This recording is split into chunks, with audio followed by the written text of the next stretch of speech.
Today I am wearing the 40mm Rolex Day Date with the champagne dial, one of my personal favorites.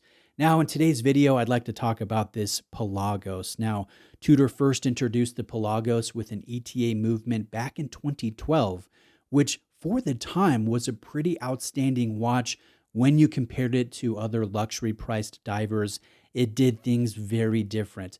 500 meters of water resistance, titanium, loomed matte ceramic bezel, a quick adjustment clasp with a spring-loaded flex system, an included rubber strap. It was very impressive. But eventually, over the years, the Pelagos got thicker, the dial changed a little bit, it got an in-house movement, other color options, and it got the iconic 5 lines of dial text, almost a full paragraph, which reminds me of the Star Wars opening title crawl sequence. Jokes aside, though, there have been some great releases under the Pelagos model name over the past 13 years, but there hasn't been one, in my opinion, that truly improves upon that amazing original from 2012. That is until now.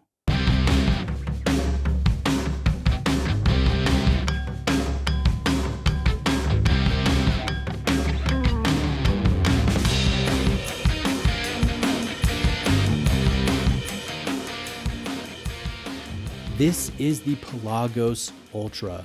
It came out in 2025. Thanks to Exquisite Timepieces for lending one in for me to share with you. Exquisite is a longtime channel supporter. They're a family-owned Tudor AD. They carry 60 different luxury brands, and they're a fantastic place to buy a new watch. I've linked their store below. Now, what makes this Ultra a true improvement to the venerable Pelagos, which is still available on Tudor's website?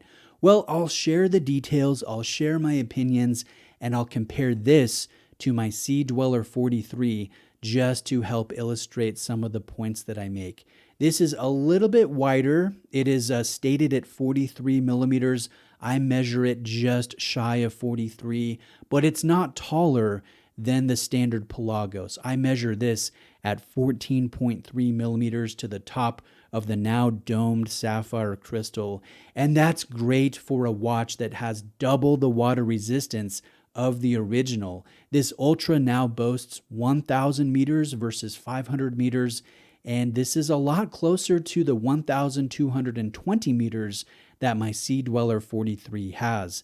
The dial is also slightly larger, the snowflake handset is slightly wider, and each of the markers is bigger, wider, and taller, all to improve visual proportions and make the watch even easier to read at a glance. I love the contrast, I love the matte and the granular texture to the dial. It is easy to read. And I think it's a fine line to balance when a watch brand makes elements larger without the watch coming across as a little comical or outsized, while still looking refined. And I think Tudor has accomplished that here. Gone also are the comical 5 lines of dial text. Instead, we have 3. Pelagos is written in turquoise, master chronometer and the water resistance value is done in white. And notice how this turquoise accent color is carried over to the indicators in this updated quick adjustment clasp that has the spring-loaded extension system. Other improvements for this Ultra are a METIS movement certification, and that is in addition to the COSC certification that a Pelagos receives. Now, this has bitone lume as opposed to monotone lume. It's kind of difficult to pick up within this lume shot, but the minute hand and the bezel pip is done in green, while everything else is cyan blue. And I need to mention, the lume is absolutely amazing. It's outstanding. It's bright.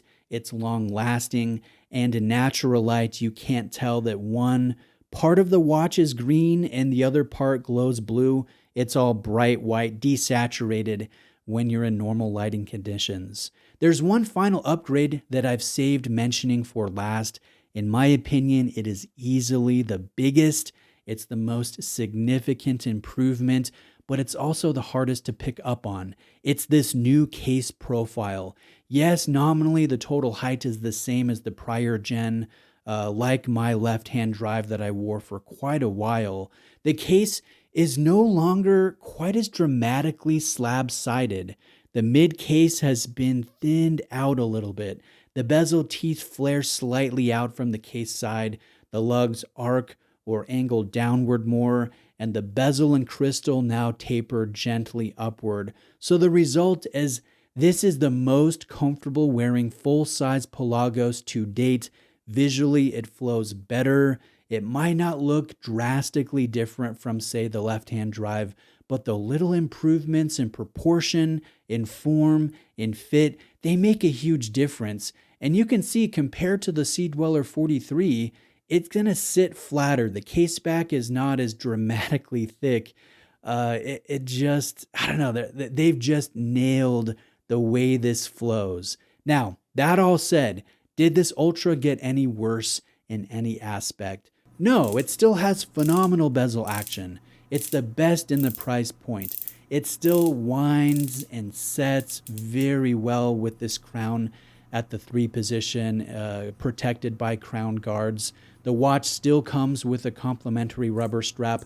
In fact, the only disappointing thing about this Ultra is the fact that Tudor they're not painting the handset all the way to the stem.